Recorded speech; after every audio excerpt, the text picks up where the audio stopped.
السلام عليكم. نبدلو شوية من الطواجن المعتادين ديال البطاطا وخيزو، ونجربوا هاد الطاجين هذا بالقرعة والفول كيجي بنين بزاف.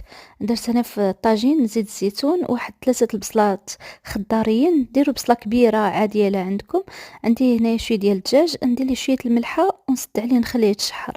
عندي هنا 400 غرام ديال الفول كنتقبو بحال هكا، وعندي نص كيلو ديال القرعة خضرا.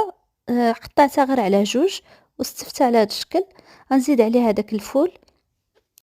إلا بغيتو المرقة ديالكم ديال الطاجين تجي خاترة وما يجيش هكا المرقة في جيه والزيت في جيه، ديروه على الفورنو الكبير نقصوا ليه حتى اللخر وقابلوه هكا من الماء.